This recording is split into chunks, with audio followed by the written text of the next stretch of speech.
Hey, it's Chuck Armstrong with Loudwire Nights, and this is Loudwire Nights On Demand. Sonny Sandoval of P.O.D. is becoming a very good friend of the show, so it's always fun hanging with him, man. This first aired on Tuesday, July 30th. Let's go. Well, P.O.D. have become good friends of Loudwire Nights over the last several months. Listen, we've been fans since day one, but really over the last several months as we've gotten ready for the release of their latest record, Veritas, which is now officially here. And hanging with us tonight is our pal, Sonny Sandoval. Man, it's great to have you on the show. Oh, dude, thank you as always, man. Pleasure to be here. So, Veritas has been out for a minute now. How's it feel to have some space between the release of it and where you're at today, man? It's good, man. You know what I mean? It takes so long to get that record out and get all the momentum, but, now that it came out and that went number one on the rock charts, you know what I mean? It's been amazing. And so, but we've been touring this whole time, so we finally get home to sit down for a couple of days and kind of soak it all in and keep it moving. But yeah, it's an amazing feeling. This is album number 11, right? 30 years after the release of your debut, Snuff the Punk. You talk about being busy, right? And then finally getting home to kind of soak all this in. Do you ever allow yourself to get nostalgic about the past? like looking back 30 years from Snuff the Punk? Oh yeah, man. I mean, this is just part of what we do. If anything, you look back and then it's just mind blowing how fast the time has gone, because maybe it's just what rock and roll is, but we still feel like those kids, even 32 years later, we just played in front of over 100,000 people in Europe. And it's like, we still get to do this. And this is mind blowing, so we don't take that for granted. That's amazing, man. 100,000 people in Europe. I mean, that's incredible. Yeah. To be this far into your career and to still be doing that. Yeah. It's pretty electric, man. And I think we were in some festivals that we haven't played before. And then to see the turnout, and even like the last festival, it was pouring rain, but people still flooded to the back, dude. And it was like, it's humbling. If you're not humbled, then something's wrong with you. I don't care how big your band is. If you're jaded to that, something's wrong with you as a human, because we go on and we're like, wow, man, this is, like I said, electric. Well, and listen, man, there's a reason why you're still here doing this, playing to that many fans. And that's, humility is certainly part of that. I think if you guys were jaded, or if you were, taking this for granted, it wouldn't connect with fans the way that it does. Yeah, 100%, man. So I take all that in, and that's, at the end of the day, that's what means the most to us, is that it's still connecting, at whatever level it is. There's still more of a human connection than most bands. Some bands just want to rock, and that's great, but it's deeper when it comes to P.O.D. And so I'll take it all day long. I love it, man. Well, talking about playing festivals you've never played before, playing to this many people, and all of that, what's on the list that you guys haven't done yet that you're like, man, if we can do that, that would be, that'd be a game changer, or that would be amazing? Bro, I think we've done it all. I think now it's just more calling out tours of bands. We never toured with Metallica. That would be kind of cool. All right, let's put that out there. Yeah. Come on, man. Hey, listen, AC/DC, they're in Europe right now. I'm telling you, man, they're gonna do something in the States. They got to. So let's get that P.O.D. would be to insane. Open for Yeah, they're only one of our favorite bands. You know what I mean? I love it, man. Well, listen, Veritas is out now. That was the longest break between P.O.D. albums that we've ever had. Circles came out in 18, and then Veritas this year. Obviously, between 2018 and now, some stuff has happened in the world. A little bit. And that stuff obviously really shook the music industry too. I know there's so much uncertainty about what the future might be. Were there other factors that played into that break, or was it really like the pandemic just sort of, it forced that break between albums? It was, but I mean, we've been sitting on this record for a year and a half, you know what I mean? So it was, I think the pandemic, it also pushed the industry back, a little bit. So this record is old to us, we're ready to write new music. You know what I mean? We should be writing new music. And so I think it just kind of pushed everything back, which was fine, because we kind of liked the waterfall release of the single and the video. And it kind of worked out in our favor, but it's just nice that it's out. So we wouldn't have took this long if it wasn't for all these, instances, but it's what it is. Yeah. I mean, it seems like, the first time we talked to you and Marcos had to be like September of last year when Drop came out with Randy Blood. Yeah. I mean, that's wild, man, that we've been prepping for this. I know, man.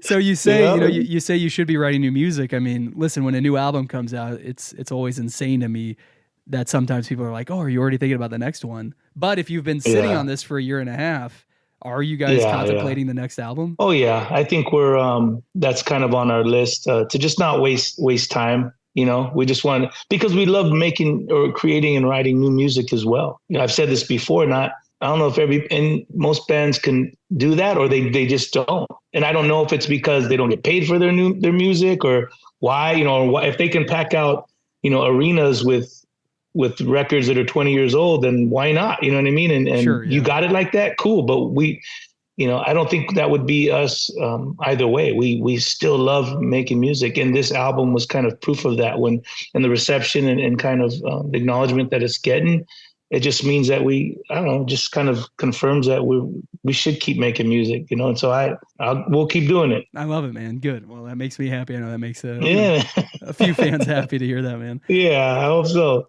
Last time you were hanging with us, we talked about the the new metal genre, that label, but also the Christian rock label. Mm-hmm. And one thing you mentioned that stood out to me, and I kind of have been thinking about, was that P.O.D. was too heavy kind of for the Christian side of stuff, but also too Christian for the heavy scene. And clearly you guys, that didn't stop you or prohibit you or anything like that. Yeah.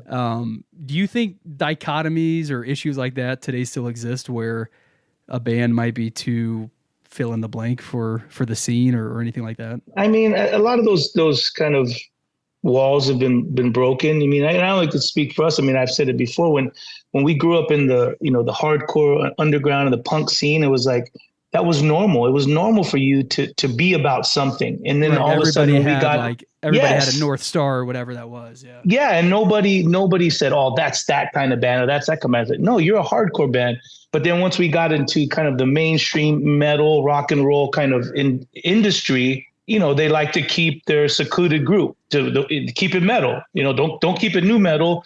Don't keep it anything else. Just keep it the way it's supposed to be. And so, like I said, if we were a reggae band or even an R&B or even a country band, no one would say, oh, that's that Christian country. That's that Christian, reggae band. No one would say that. It would just be like, oh, it's just music. And again, once P.O.D. crossed that threshold of like 1 million records, and then all of a sudden we're making the industry and the label money, then it doesn't matter anymore. And then it's like, what other bands are like you guys? It's like now you want to sign bands that are quote unquote Christian. So it's not like you believe in the message or you might not even like their band. You're just signing whatever you think is going to sell records. And that's the part that I hate. But hey, man, if those bands are out there, just stick true to who you are, and keep doing it. That's right. And so it's interesting, man, that you guys would start out in a scene that didn't have walls and you'd kind of make it into a scene that did have walls. But then here you are today where you said like those walls really don't exist anymore. Yeah. I mean, some people still want to say, like, we'll still do interviews like, so you guys are a Christian band? It's like, next question, dude, get a new, Google it or something. We've only been doing interviews for 32 years. Yeah. You got to come more original than that. You know what I mean? But there are still those people that are trying to put you in a box that says, don't listen to these guys or beware. And it's like, it's not fair. It's not fair because it's not like we have all the Christians in the world that are supporting P.O.D. because we're like this. It's like, no, they, if anything, they were the first ones to come against us because we weren't Christian enough for their box. So everywhere you look, bro, there's a box and and here we are. We're just like, I thought we were just a part of the rock and roll family. We're just trying to make rock and roll. You know what I mean? Leave everything else at the door.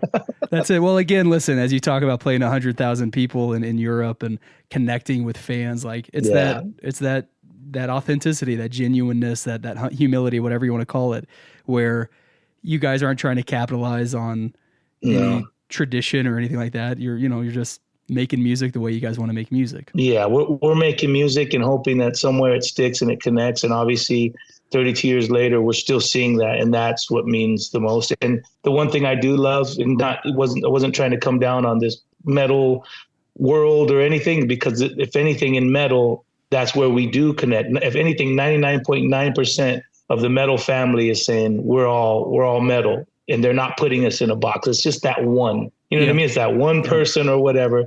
When we crank up those guitars, bro, there's no boundaries, there's no barriers, there's no difference. It's like we're just a band going up there making noise, and people love it. I love hearing that, man. What a great note to end on. Sonny Sandoval, thanks so much for hanging tonight.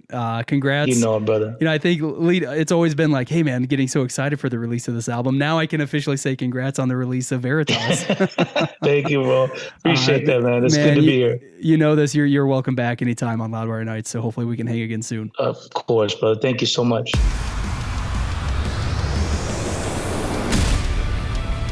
That wraps up this episode of Loudwire Nights on Demand. Stay caught up with everything happening in the world of rock and metal on the Loudwire app and at loudwire.com.